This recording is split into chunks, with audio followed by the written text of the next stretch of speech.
os primeiros discípulos. Glória a Deus.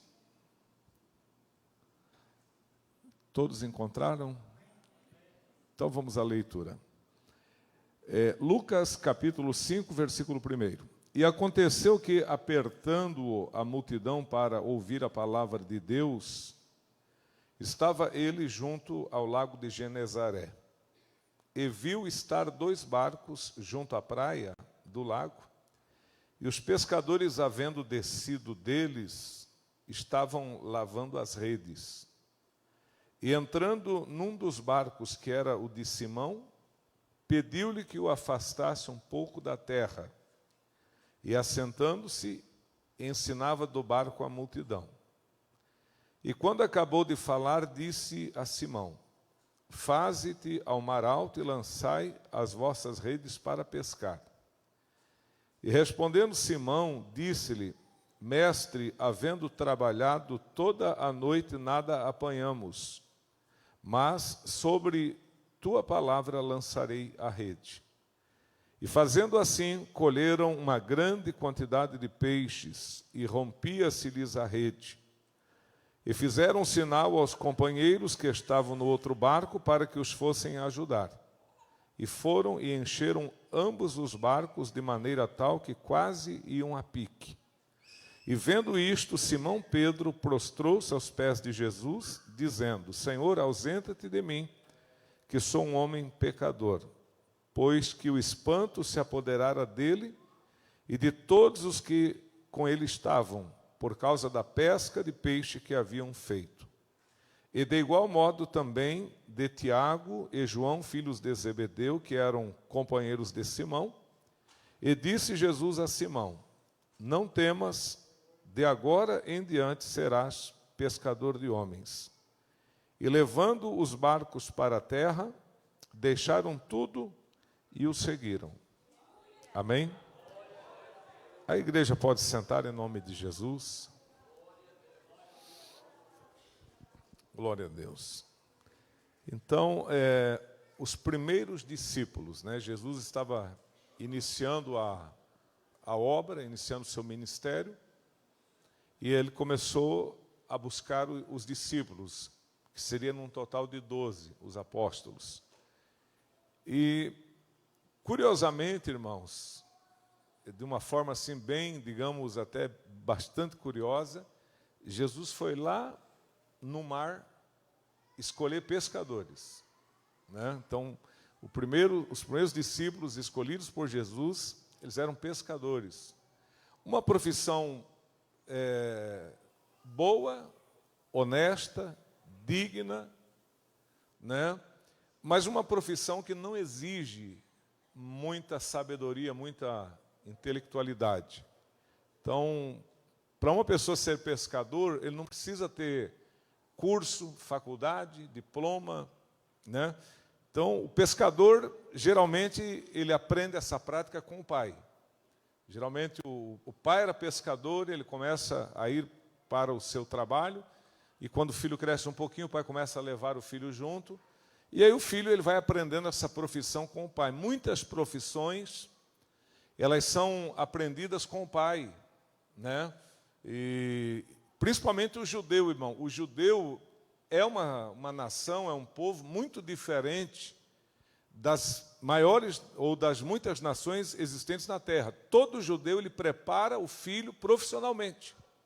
Então, o que eu estou falando aqui para os irmãos não é um ponto de vista, é uma realidade entre os judeus. Todo judeu, aos 12 anos, né, no período bíblico, o filho já tinha uma profissão. Não é que nem hoje, o cara está com 20 e poucos anos de idade, ainda está comendo nas custas do pai, da mãe, não sabe onde é que vai trabalhar, não sabe o que quer fazer da vida. O judeu não. Então, aos 12 anos, o garotinho judeu ele já tem uma profissão, já aprendeu, já sabe, já tem a noção de onde ele vai ganhar o sustento dele e como ele vai poder constituir a sua família. Então, tudo isso é muito bonito. Então, é provável que o pai de Pedro também era pescador. Então, uma profissão humilde, repito, não precisa de curso, de faculdade, nada. Se aprende com a prática, né? Então, a prática do dia a dia vai formando um grande pescador, assim como um pedreiro também, né?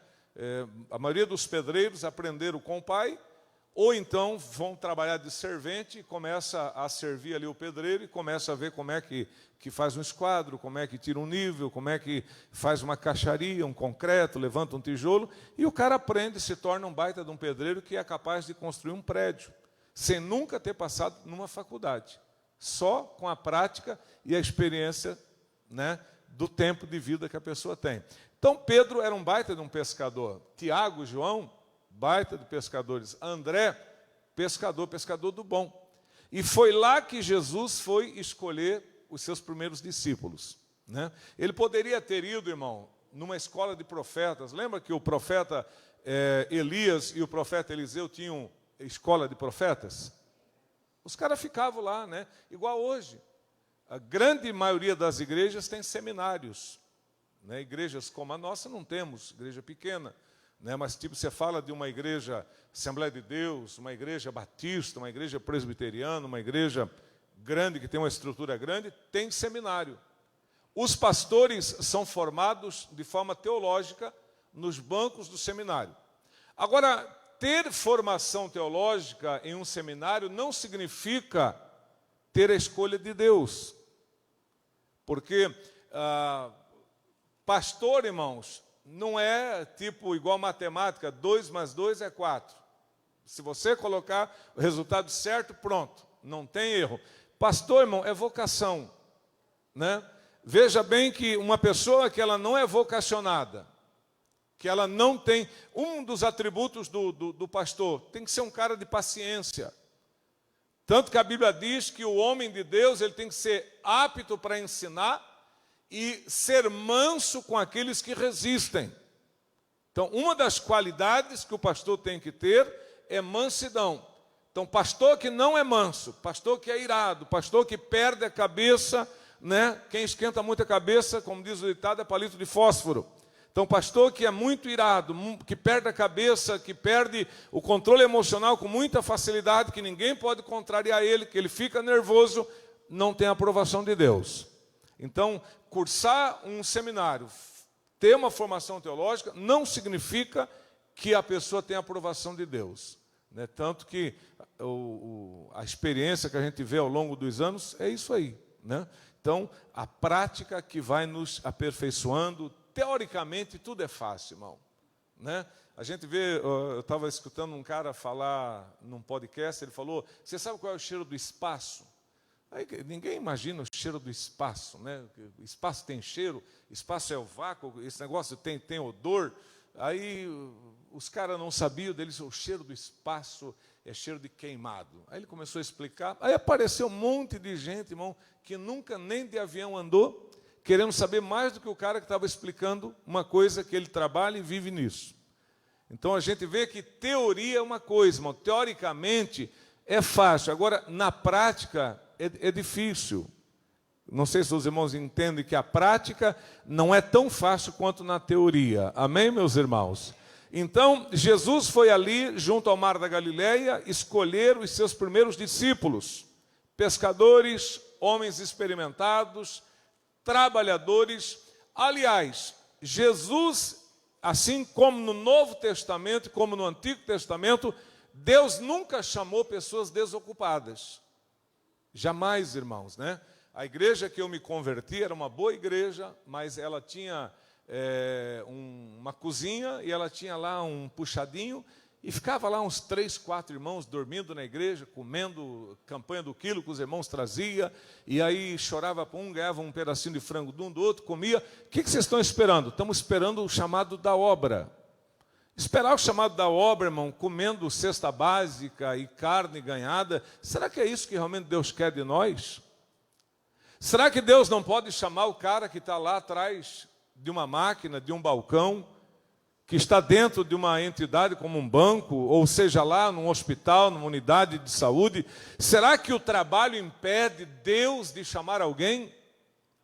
Veja, irmãos, que a Bíblia diz que Eliseu estava arando a terra. Ele tinha 12 juntas de boi, e quando Deus o chamou, ele arava a terra com a 12ª, né? A Bíblia diz também, meus irmãos, que o Pedro, Tiago e João estavam pescando quando foram chamados. Mateus estava trabalhando na alfândega, coletando impostos quando foi chamado. O profeta Amós, ele estava tocando boiada e plantava figos também.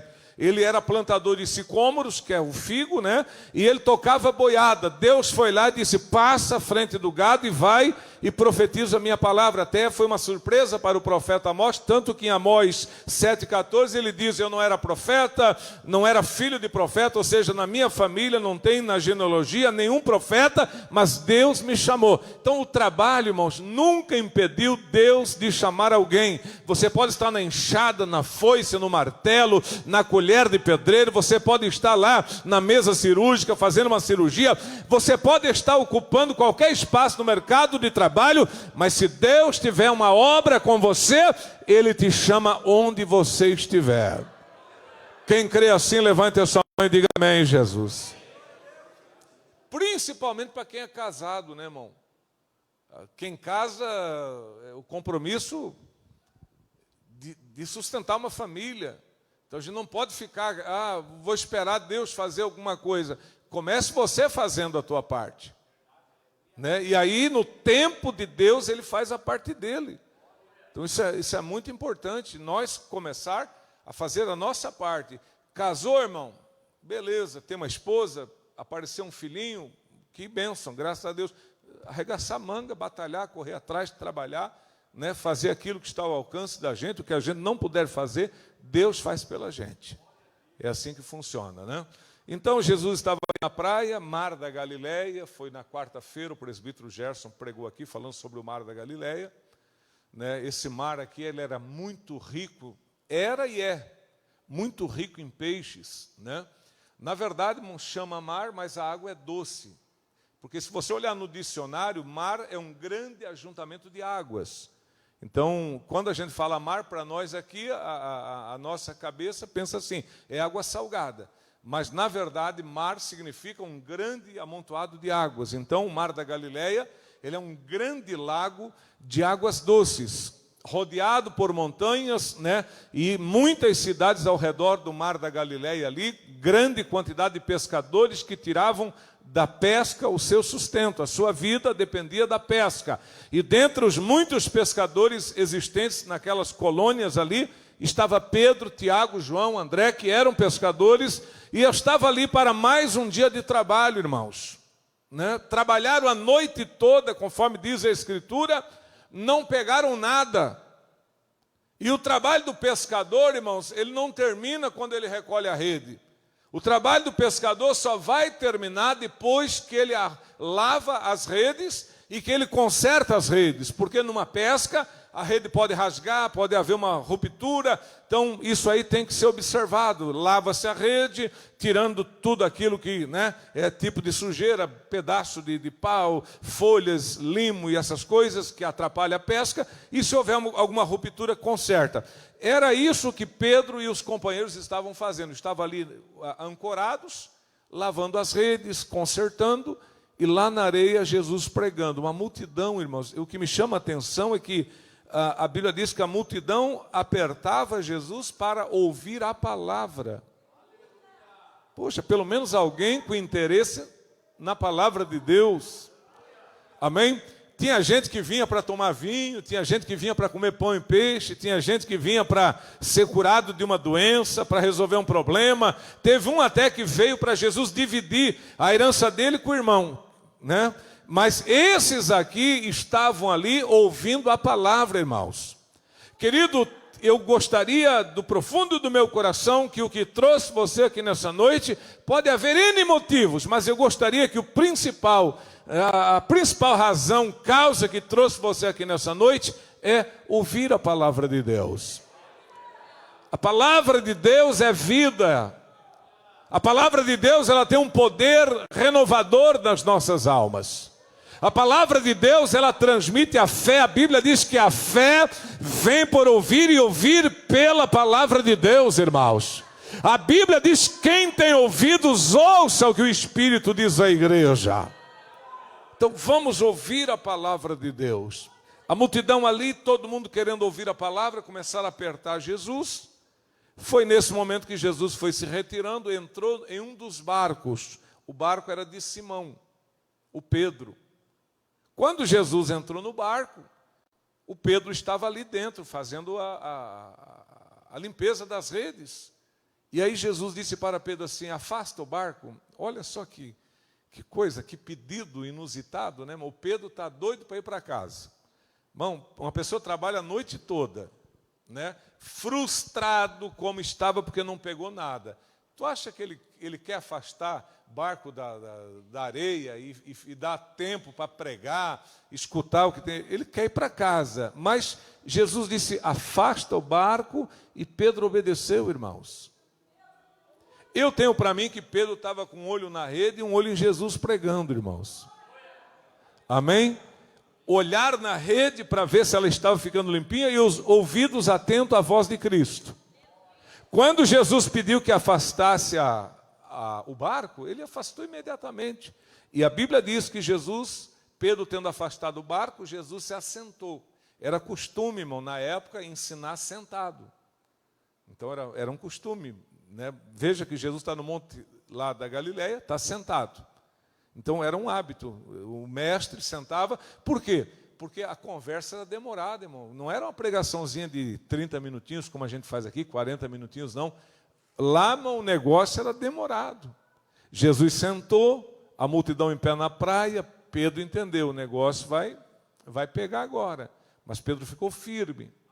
Jesus ministrou a palavra, pregou, falou tudo que queria falar. Quando Jesus termina o ensino, Jesus virou-se para Pedro e falou: pega o barco e leva lá no mar alto, né? E aí Pedro deve ter arregalado os olhos para Jesus, e Jesus disse assim: e pegue a rede e lance para pescar. Foi aí que Pedro disse: mestre, nós trabalhamos a noite toda e nada apanhamos, né? Mas sobre a tua palavra eu vou lançar as redes. Agora, fala para mim, irmão, Jesus era pescador? Jesus era o quê? Qual era a profissão de Jesus? Carpinteiro.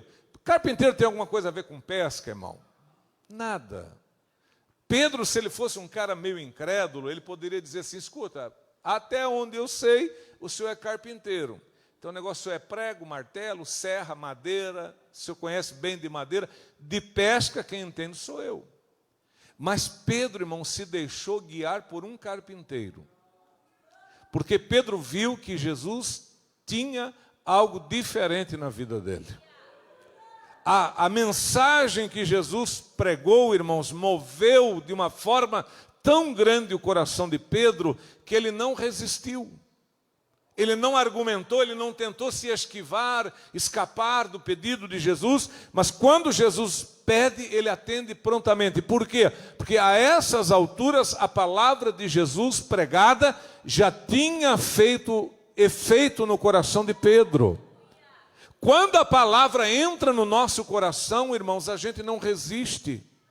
Não é o pastor quem vai te obrigar, não é o pastor que vai apontar para você, não é irmãos da igreja que vão dizer o que tu tem, o que tu não tem que fazer.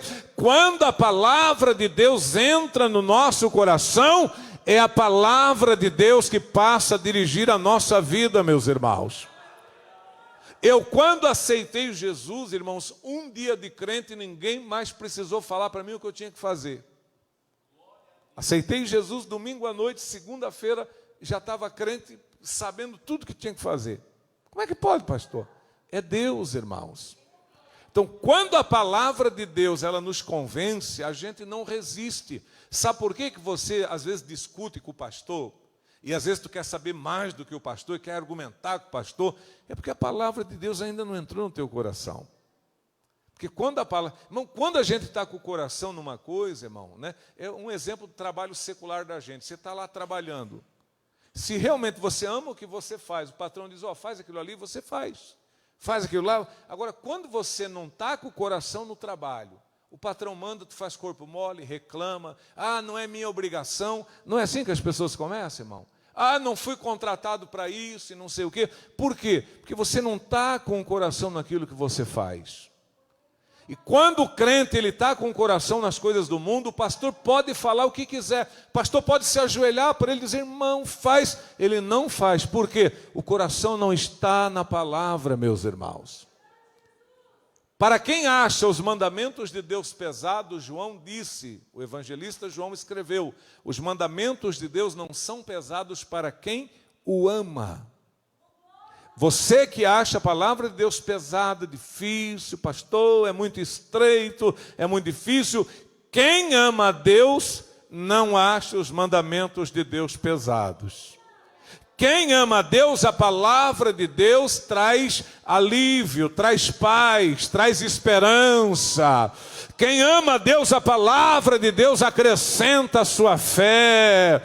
A pessoa fica fortalecida cada vez mais na presença de Deus. Amém, meus irmãos? Mas quando a gente não ama a Deus, aí a gente fica, né? Pastor, mas eu não sei, eu ouvi dizer que lá não é assim. Irmão, ouça o que a palavra diz. Pedro, leva o barco para alto mar. Não é aqui na beiradinha, não. Aqui só dá caranguejo e marisco, rapaz. É lá dentro, lá no ar alto que nós vamos pegar uma peixada boa. Quem sabe que os melhores peixes estão na maior profundidade? Quem pesca na beiradinha só pega sardinha, irmão. Às vezes nem sardinha não pega, né? Lá dentro, e como é que era o barco, irmão? Era um motor de 50 HP, irmãos? Como é que esse barco era movido? Aqui, ó. Remo. O cara remou a noite toda, o cara puxou rede a noite toda, está calejado, cansado, sonolento. Jesus disse, leva o barco. Rema, e vamos lá, e rema, e rema. Quando chegaram lá fora, irmãos, Jesus falou, agora lança a rede para pescar. Glória a Deus. Que diferença quando Jesus está no barco e quando Jesus não está. Essa diferença você vai notar na tua vida, no teu trabalho, no teu dia a dia da tua vida. Quando Jesus está presente, a coisa é mais tranquila, é mais leve, funciona melhor, flui melhor, amém, meus irmãos? A presença de Jesus agrega valores, atrai bênçãos para as nossas vidas. Foi o que Pedro provou. Jesus no barco agora joga uma rede, deveria ser uma rede até grande, pronto, toda a rede jogada, agora puxa, aí começaram a puxar, irmão, no primeiro pedacinho do pano da rede que veio, tinha peixe, já foi uma coisa assim, espantosa, né? Opa, a rede está pesada, mas não vai estar, irmão? Você acha que Jesus fala bobagem?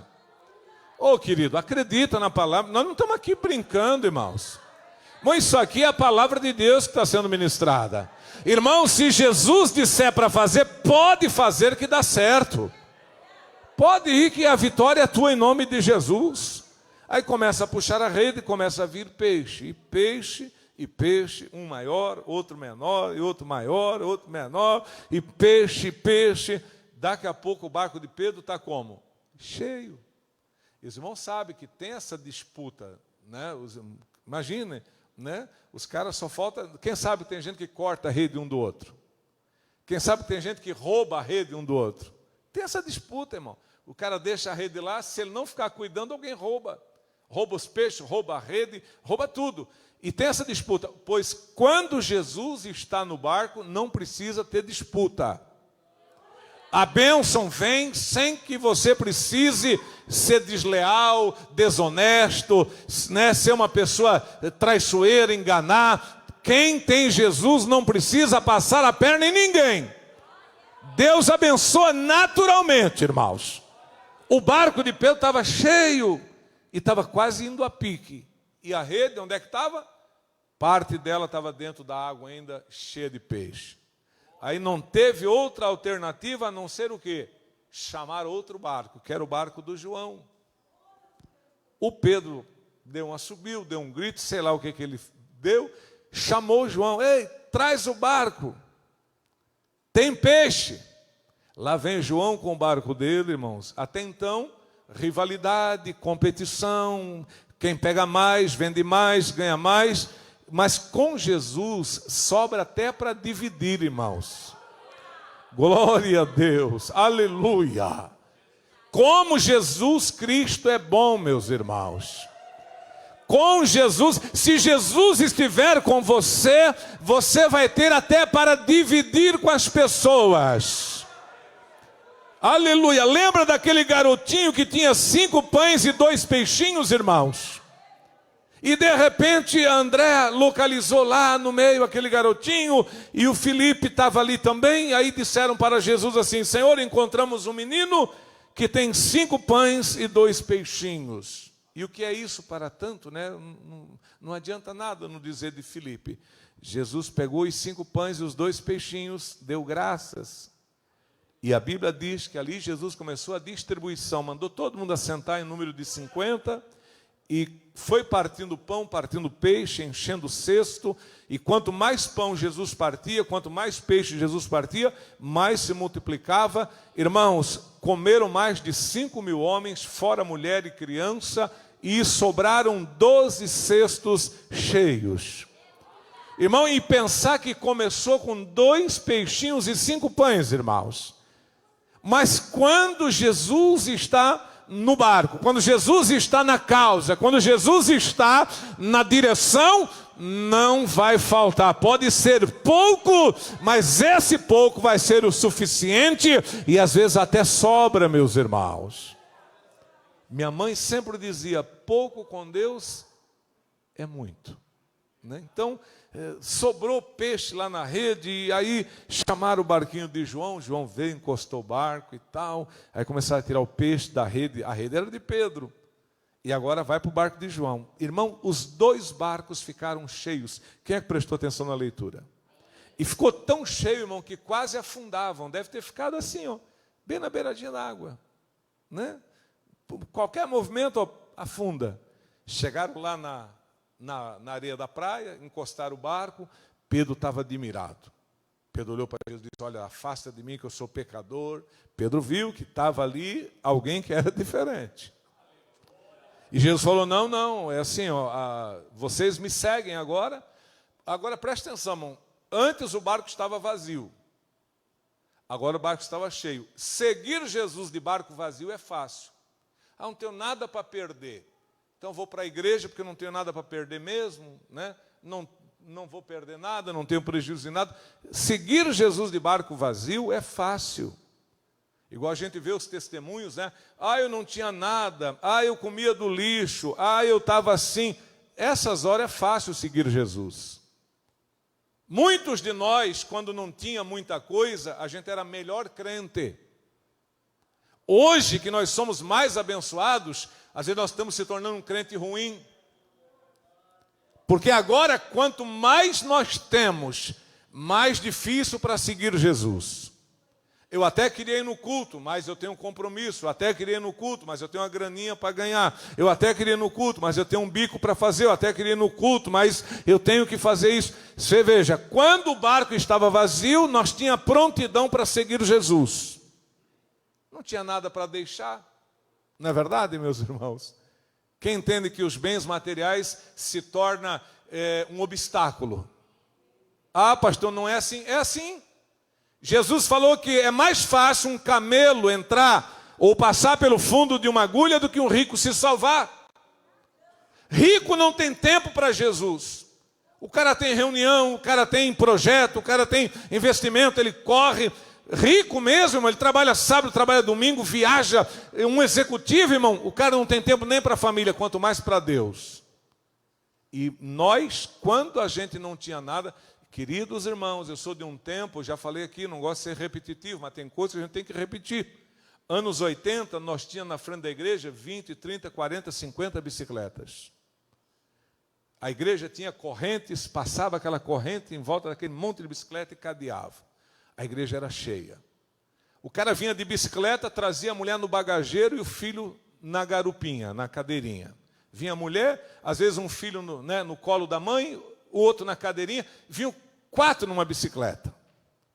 Eu vi até 5 numa bicicleta. Hoje o cara tem um carro bom. Amor, vamos na igreja? Hoje não. Mas na garupa da bicicleta tu vinha.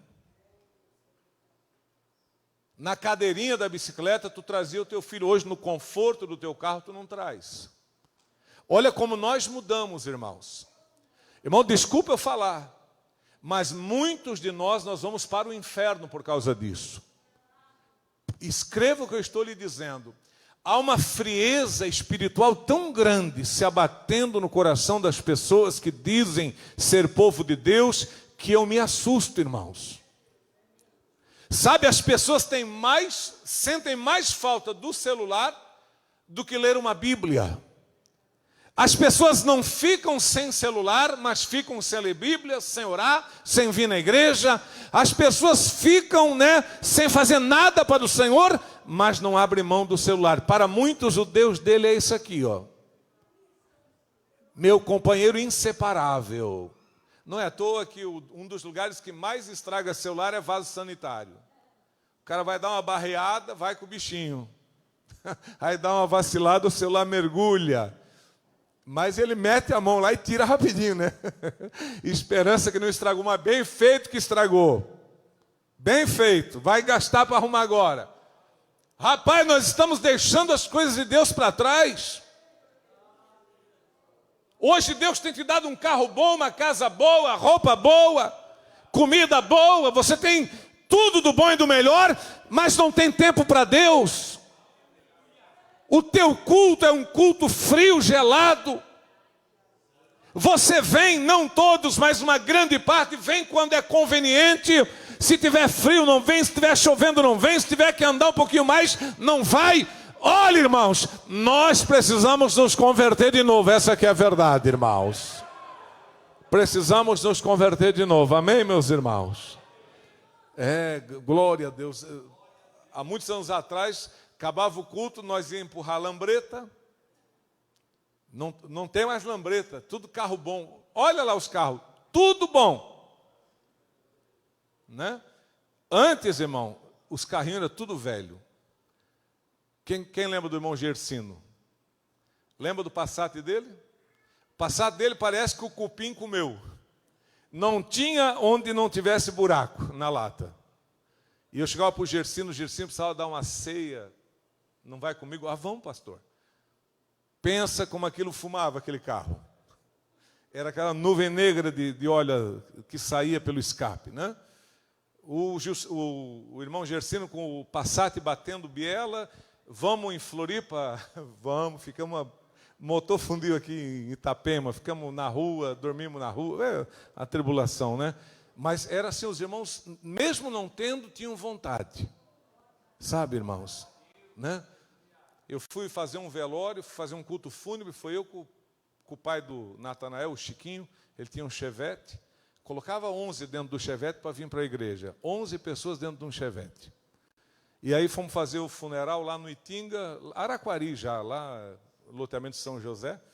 Aí chegamos lá para fazer o culto fúnebre, beleza, fizemos, na hora de vir embora, a marcha do Chevette encavalou. Só pegava ré. Irmão, saímos do velório de marcha ré. Todo mundo olhando e dando risada. E eu nunca vi um cara para dirigir na marcha ré igual o Chico, irmão. O cara só olhava no espelho e aqui, ó.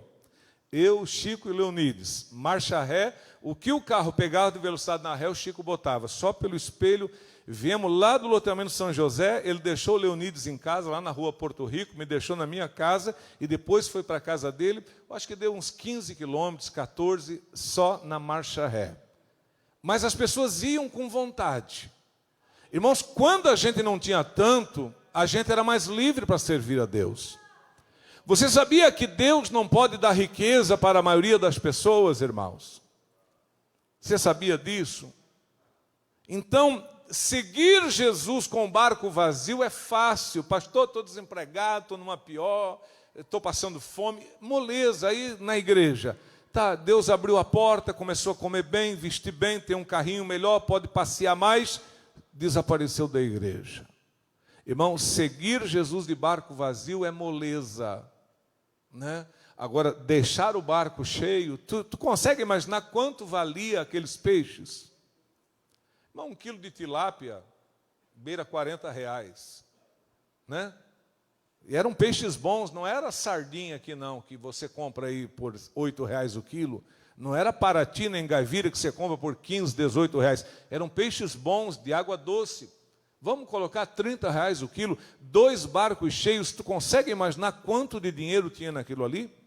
Tu consegue imaginar o valor dos barcos e das redes? Deixaram tudo e seguiram Jesus. Aleluia! Levante a sua mão, você que está no caminho do Mestre. Aleluia! Levante a sua mão. A uma certa altura na vida desses homens, eles começaram a ficar preocupados. E o capítulo 6 de Mateus é o momento em que eles estão preocupados. E aí Jesus começa a falar sobre a solicitude da vida. Jesus levou os discípulos lá no monte da Galileia e disse: escuta, dá uma olhadinha aqui para as aves do céu. Elas não plantam e também não colhem, mas contudo o vosso Pai Celestial as alimenta. Olhai para as flores do campo, não trabalham e não fiam, e eu vos digo que nem Salomão em toda a glória que teve, se vestiu como uma delas. Se Deus cuida das aves do céu e das flores do campo, muito mais cuidará de vós, homens de pequena fé. Tu tem um Deus que cuida de ti, cuida da tua casa, cuida da tua família. Tu tem um Deus que não vai deixar você perecer. Quem crê que nós temos um Deus que cuida de nós? E calassurianda lamanai. Nem todos acreditam. A incredulidade se manifesta já na hora de dar um dízimo. Ah, pastor, eu acredito que Deus não vai deixar faltar nada. Mentira! Porque quando chega na hora de tirar um dízimo, você diz assim: eu não vou dar, porque vai fazer falta para a água, vai fazer falta para a luz, eu tenho a prestação, eu tenho isso para pagar. Ué, que fé é a tua? Que até na hora de contribuir, você desiste de contribuir, porque tu acredita que vai te fazer falta, e não faz, irmãos. Eu acho que é Lucas capítulo 6... glória a Deus, versículo 38, sim. Sabe o que diz Jesus em Lucas 6,38? Dai e ser-vos-á dado, boa medida, recalcada, sacudida e transbordante se vos deitarão no vosso regaço. Porque aquele que dá, recebe, disse Jesus. Irmão, Deus quer te abençoar, mas você não tem fé nem para fazer aquilo que é básico, trazer uma contribuição, devolver um dízimo. Meu irmão, Deus quer te abençoar, mas às vezes te falta fé. E Jesus falou em Lucas 6,38: dai e ser-vos-á dado, boa medida. O que você entende por uma boa medida? Uma medida grande, cheia, recalcada, daquela socadinha, né? Sacudida. É igual a dona de casa, ela pega um pacote de arroz, põe na lata, a latinha cheia. Aí o que ela faz? Sacode. Aí o negocinho se ajeita lá, cabe mais. É isso que Deus quer fazer na tua vida, irmão. Irmão, eu vou lhe dizer pelo Espírito Santo: se você for um homem de fé, uma mulher de fé, um homem comprometido com as coisas de Deus, tu vai parar de contar moeda.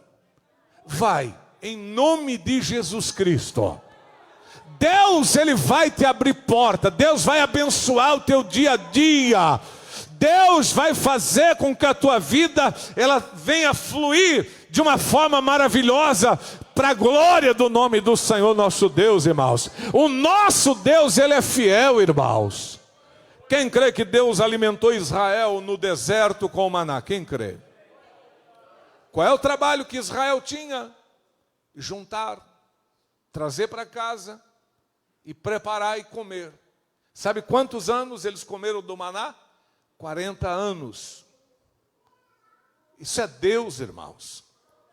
Não havia água no deserto, mas a Bíblia diz na 1 Coríntios 10, versículo 4, que havia uma rocha que os seguia, e aquela rocha dava água para que eles bebessem. E Paulo diz que a rocha que seguia Israel era Jesus, irmãos. Todo o tempo de Israel no deserto tinha maná, tinha água, tinha tudo que eles precisavam. não morreram de fome, morreram de incredulidade. Nenhum daqueles que morreu no deserto poderá dizer: morremos porque Deus desamparou, porque faltou água, faltou comida, faltou proteção. Não, morreram por causa da incredulidade, meus irmãos.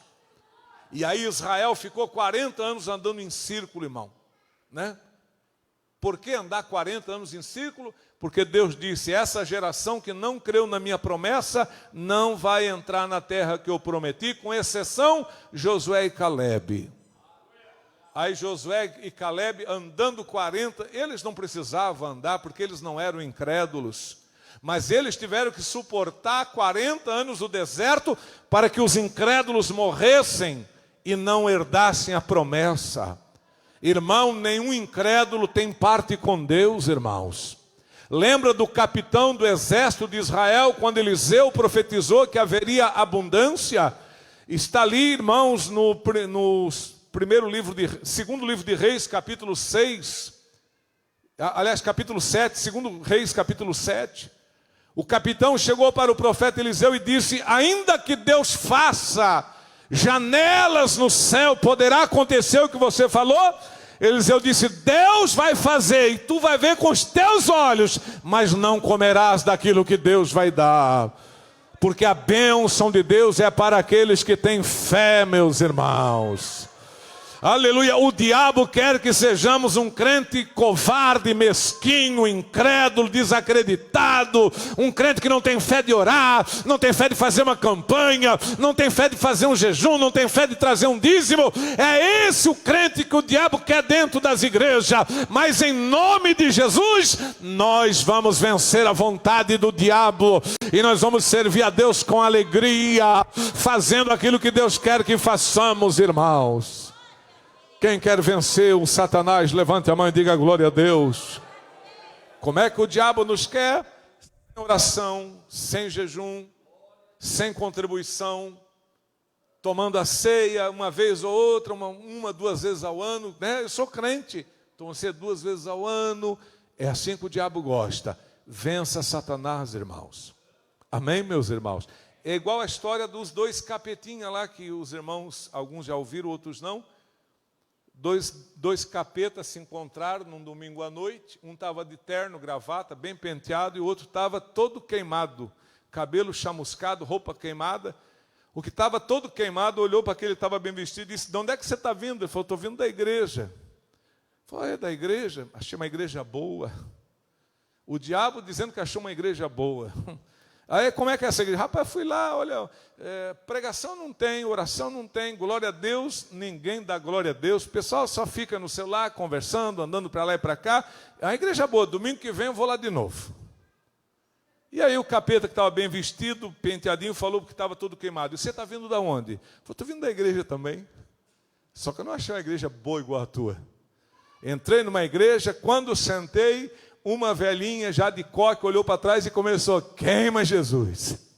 E fogo começou a me queimar e eu saí de lá todo queimado, lá não apareço mais. É assim, irmão, quando a igreja esfria, dá lugar para o diabo. Mas a igreja fervorosa, a igreja espiritual, a igreja que glorifica, a igreja que está empenhada na obra do Senhor, ali o diabo não tem vez, meus irmãos. Deus está conosco aqui para nos fazer vencedores aqui nessa noite. Alacanda rabacheia, toma a tua atitude aqui nessa noite, toma a tua decisão aqui nessa noite, porque o que Jesus deveria fazer, Ele já fez. Ele disse: está consumado, agora é a nossa vez de fazer a nossa parte, meus irmãos. Amém? E Deus abençoando, não deixa de fazer as coisas para o Senhor, né, irmão? Ah, Deus abençoou, agora eu estou aqui com o diploma, já vou exercer o direito, administração disso, já vou ser isso e aquilo, agora não vou poder ir na igreja. Que é isso, irmãos? Né? Agora já comprei meu carro, minha casa, agora vou começar a correr atrás dos meus sonhos. Rapaz, ninguém tem sonho espiritual, irmão. Os sonhos das pessoas é material. Ninguém sonha de ser pregador, de ser cantor, de ser um profeta. Você tem esse sonho ou não? O que você sonha? Você sonha bens materiais para o teu filho, bens materiais para você, para a tua família? Os nossos sonhos é uma vergonha, meus irmãos. Não que você não possa sonhar materialmente, mas pelo amor de Deus, tenha pelo menos um sonho espiritual. Se você não tem sonho espiritual, eu vou pedir a Deus que Deus te dê pesadelos, para que você acorde no meio da noite e dobre o joelho para orar, porque Deus te ama e Deus não quer que nenhum de nós se perca, meus irmãos. Deus nos ama, amém, igreja? Fiquemos de pé na presença de Deus. Você veio buscar uma bênção, Jesus.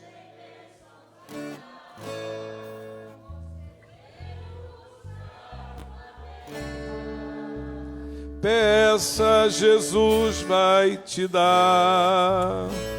Levante tuas mãos para cima, receba um raio de luz e cante comigo, aleluia.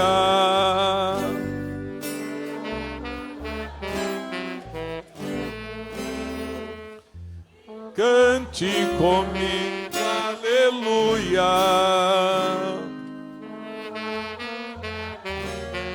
Vamos de novo para ver se sai melhor agora.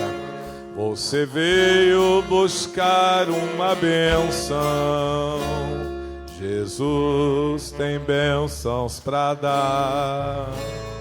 Você veio buscar uma bênção, peça, Jesus vai te dar. Levante tuas mãos para cima, receba um raio de luz, cante comigo, aleluia.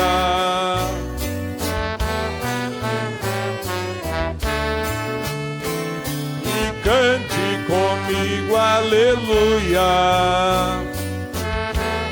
Nós vamos repetir com muita alegria, irmãos. Você veio buscar. Isso, levanta a voz. Sente a presença de Deus. Aleluia, glória a Deus. Oh, maravilha de Deus. Oh, glória. Vai sentindo a presença de Deus.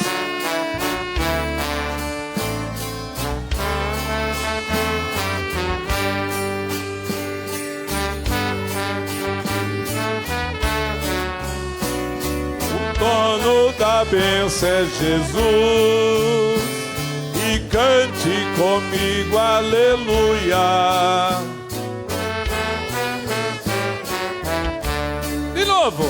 Você veio buscar uma bênção, Jesus tem bênçãos para dar. Você veio buscar uma bênção, peça, Jesus vai te dar. Levante tuas mãos para cima, receba um raio de luz, cante comigo, aleluia.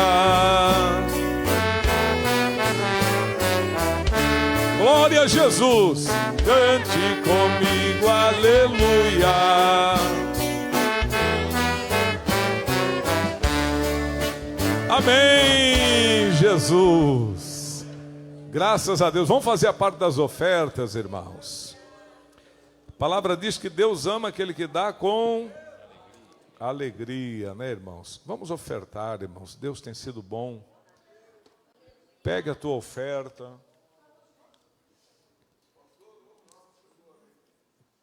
Como é que é, irmão? Ah, tá bom, Ayrton. Deus abençoe, querido. Deus abençoe a irmã Cristiane.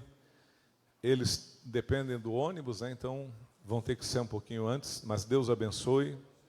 O irmão vai ajudar eles a sair ali. Quem vai orar pelo irmão Ayrton com a irmã Cristiane, diga amém, Jesus. Deus abençoe, vão em paz. Boa semana para vocês. Amém. Pega a sua oferta na sua mão, você que vai dar a sua contribuição, pega a sua oferta na mão, você que trouxe a sua oferta. Alguém vai apresentar o dízimo nessa noite? Vem para frente. Quem vai apresentar o dízimo, venha, né? Ó, quão cego eu andei e perdido vaguei, longe, longe do meu Salvador. Mas do céu ele desceu e seu sangue verteu para salvar um tão pobre. Foi na cruz, onde um dia eu vi meu pecado castigado em Jesus. Foi ali pela fé que meus olhos abri, e agora me alegro em sua luz. Eu ouvia falar dessa graça sem par, que do céu trouxe o nosso Jesus. Mas de surdo me fiz, converter-me não quis ao Senhor que por mim morreu na cruz. Foi na cruz, onde um dia eu vi meu pecado castigado em Jesus. Foi ali pela fé